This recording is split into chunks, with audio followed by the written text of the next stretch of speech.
So hey guys, this is Sachin and welcome back with another video.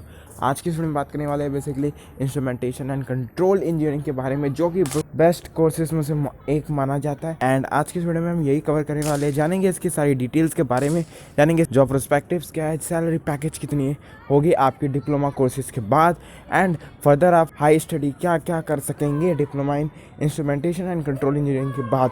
तो चलिए video को start करते हैं बिना देरी करें। सबसे पहले यार इंट्रोडक्शन के बारे में जान लो कि इंस्ट्रूमेंटेशन एंड कंट्रोल इंजीनियरिंग होती क्या है। तो यार इंस्ट्रूमेंटेशन, जैसे आप सभी को मतलब पता चल रहा है कि नाम से ही दिख रहा है कि इसमें दो चीज़ है, एक इंस्ट्रूमेंटेशन एंड एक कंट्रोल।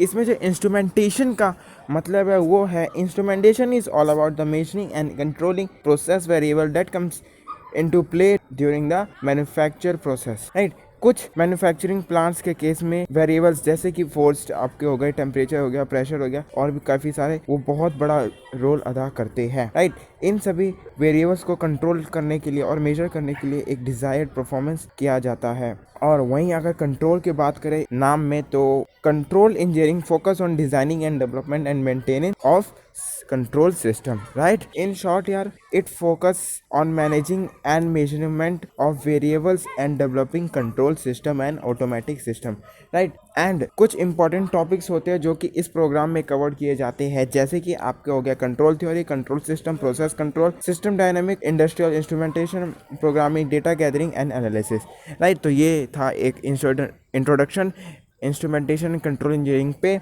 अब नेक्स्ट टॉपिक पे चलते हैं कि कोर्स डिटेल्स, इसके बारे में कुछ कोर्स डिटेल्स है वो जान लो।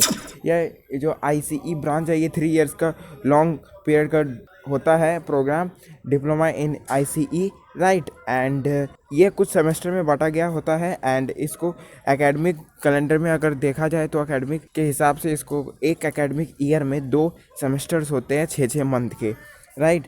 अब जानते हैं एलिजिबिलिटी क्राइटेरिया के बारे में। सिंस आप सभी को पता है कि डिप्लोमा इन ICE करने के लिए आप सभी को 10th स्टैंडर्ड पास होना पड़ता है, राइट। 10th क्लास आपको मिनिमम पास होना चाहिए इस कोर्स को करने के लिए। प्लस कुछ स्टूडेंट्स 10+2 करके भी आते हैं। देन अब चलते हैं एडमिशन प्रोसेस एंड कॉलेजेस। कुछ इंस्टीट्यूट पॉलिटेक्निक हो गया, कुछ polytechnic and technical education and engineering courses college offer करते हैं यह कोर्स।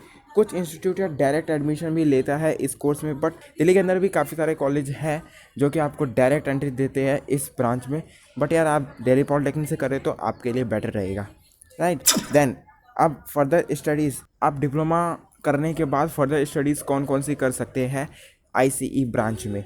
तो फर्दर यार आप सभी को डिप्लोमा के लिए, डिप्लोमा के बाद आप BTech कर सकते हैं या BE कर सकते हैं ICE ब्रांच में। कुछ परसेंटेज बना के रखनी पड़ती है, क्योंकि हर एक कॉलेज का आप सभी को पता है कि अलग अलग क्राइटेरिया होता है। तो मिनिमम यार 65% हर चीज़ के लिए होता है। प्लेसमेंट कंपनी आती है, उन सभी के लिए भी 65% आपको बना के रखनी पड़ती है।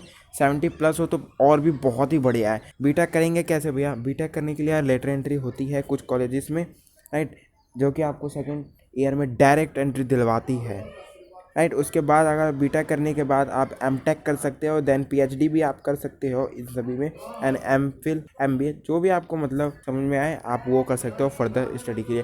देन करियर पर्सपेक्टिव्स की बात करें तो इस इंजीनियरिंग में गवर्नमेंट सेक्टर में भी जा सकते हो, प्राइवेट सेक्टर में की बात करें में भी जा सकते हैं। आप गवर्नमेंट सेक्टर की बात करें तो आप BHEL, ONCL, oil, Indian railway, DRDO, PWD, इन सभी सेक्टर्स में आप जा सकते हैं, राइट। अगर प्राइवेट सेक्टर्स की बात करें तो आप pharmaceutical, refining, power production plants, automobile manufacturing, इन सभी में आप जा सकते हैं। सैलरी की बात करें, आप सैलरी की बात कर लेते हैं दोस्तों, कुछ जो कि आपको इस पूरे वीडियो में सबसे मेन पॉइंट है, राइट। तो आपको यार कुछ सैलरी जो होती है वो कुछ चीज़ों पे डिपेंड होती है, जैसे कि आप सभी को profile of the employer, grade attend by the employer, right, in academic programmes and higher of the institute, quality of the institute पे भी डिपेंड करती है आपकी सैलरी। मिनिमम यार सैलरी होती है वो 50 to 20 या 20 to 30,000 रुपीज़ पर मंथ की होती है, राइट।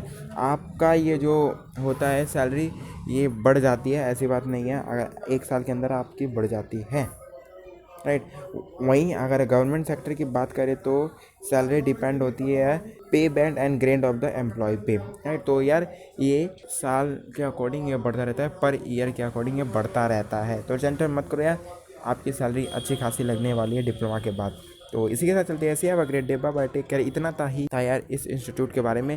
फर्दर अगर आप टेलीग्राम चैनल पे नहीं ज्वाइन हुए तो ज्वाइन कर लेना यार। 2 ग्रुप है, आपको दोनों ग्रुप की जो लिंक है आपको डिस्क्रिप्शन बॉक्स में मिल जाएगी, राइट। एंड चैनल पे न्यू हो तो चैनल को सब्सक्राइब करना ना भूले, बेल आइकन को भी दबा देना यार, जिससे कि आपको लेटेस्ट अपडेट मिलती रहे।